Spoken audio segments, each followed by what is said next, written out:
What's up, guys? Welcome back to my second podcast. Today, we have to talk about something huge that just went down in the northeast of India. A moment steeped in decades of conflict and high stake politics. The homecoming of NSNIM Supremo Thungale Muivah. He finally visited his native village of Somdan in Ukhrul, Manipur, after over 50 years. But this is not your typical family reunion, it is a political dynamite.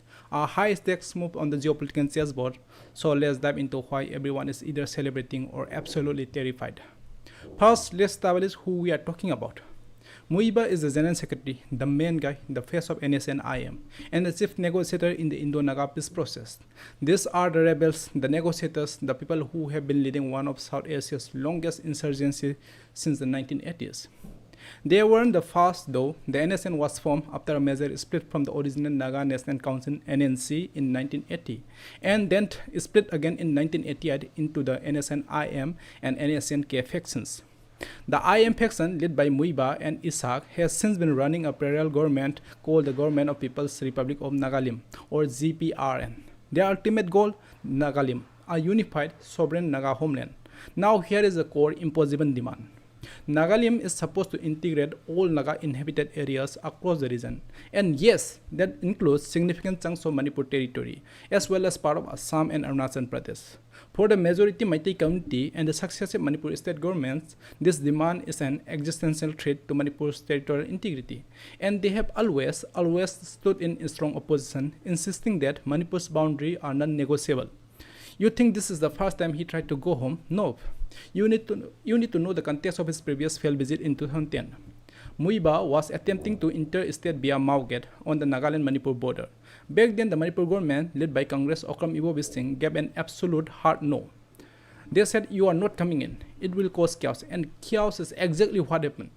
The state government deployed police commandos and enforced martial law under CRPC Section 144.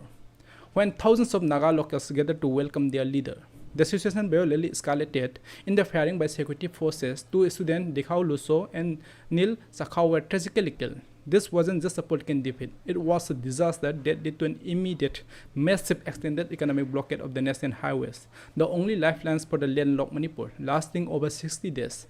The state government forced him back, confirming the tension around his presence. So, what has changed for this new development?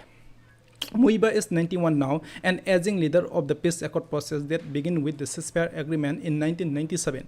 He finally got the green light from the center, which is a massive sign of central government's role in facilitating this move now. His arrival in Ukhrul was incredible. A grand welcome with thousands of Tangkhul Nagas in traditional gear, the local civil societies like the Tangkhul Nagalong (TNL) and the student bodies (TKS) closed school and orchestrated a huge reception. For his people, this is a legendary moment, affirming their leadership and their collective political aspirations. But here is the political tightrope.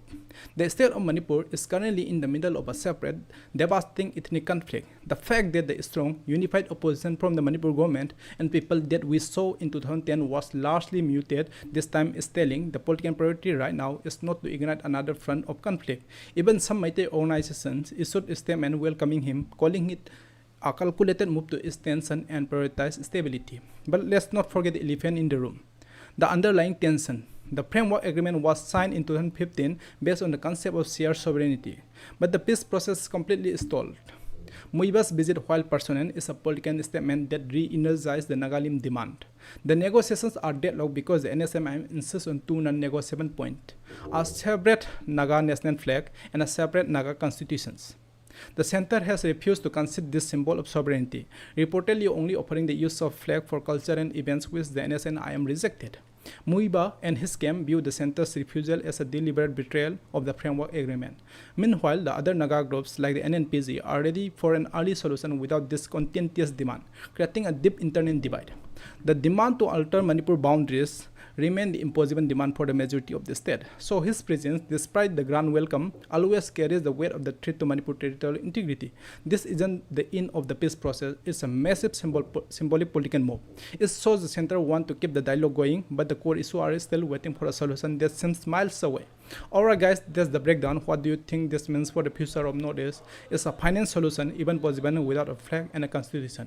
Drop your theories and comment down below. Don't forget to hit the like button, subscribe and ring the notification bell so you don't miss our next dive.